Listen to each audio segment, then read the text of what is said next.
Hi. இப்போ நம்ம Lime soda ready பண்ண போகிறோம். அதுக்கு முதல்ல நாங்கள் 2 பேருக்கு தேவையான அளவுக்கு ரெடி பண்ண போகிறோம். அதுக்கு நீங்கள் 2 கிளாஸ் எடுத்துக்கோங்க, 250 ml குடிக்கிற அளவுக்கு. அதில் உங்களுக்கு தேவையான அளவுக்கு சர்க்கரை போட்டுக்குங்க.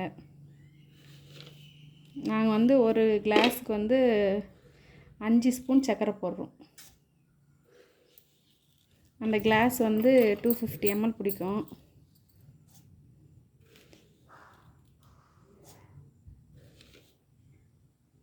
அஞ்சு ஸ்பூன். உங்களுக்கு கொஞ்சம் எக்ஸ்ட்ரா வேணுனாலும் நீங்கள் எக்ஸ்ட்ரா சர்க்கரை சேர்த்துக்கலாம்.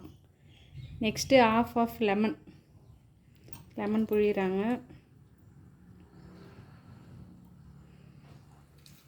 கொஞ்சம் ரொம்ப டைட்டாக இருக்குங்க ஃப்ரெண்ட்ஸ். ஆஃப் லெமன் அதில் புழிஞ்சிக்குங்க.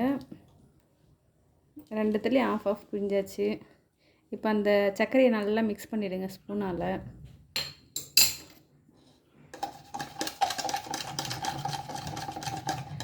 அந்த தண்ணியில் நல்லா சர்க்கரை கரையிற மாதிரி கொஞ்சம் டீப்பாக கலக்கிடுங்க ஃபுல்லாக.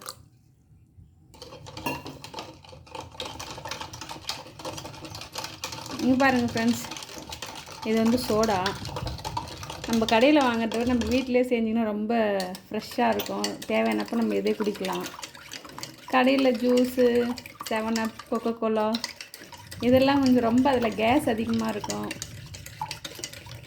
கெமிக்கல் நிறைய அதில் இருக்குது. நம்ம ப்ளைனாக சோடா வாங்கிட்டு நம்ம வீட்டிலே யூஸ் பண்ணால் நல்லாயிருக்கும் ஃப்ரெண்ட்ஸ். ரொம்ப ஹெல்த்தியாக இருக்கும். இப்போ சர்க்கரை நல்லா கரைஞ்சிடுச்சு. நம்ம சோடாவை அதில் மிக்ஸ் பண்ணிக்கலாம்.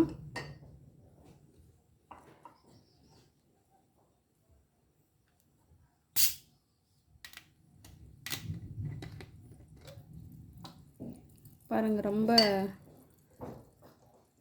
ஃப்ரெஷ்ஷாக இருக்குது பாருங்கள். ஃப்ளேவர் நல்லாயிருக்கும் லைம் மிக்ஸ் பண்ணும்போது.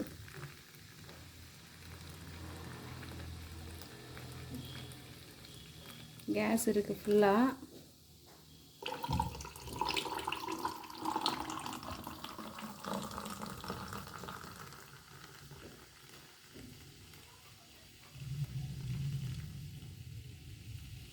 அவ்வளோதான் ஃப்ரெண்ட்ஸ். டேஸ்ட் பண்ணி பார்க்கலாமா? ஓகே.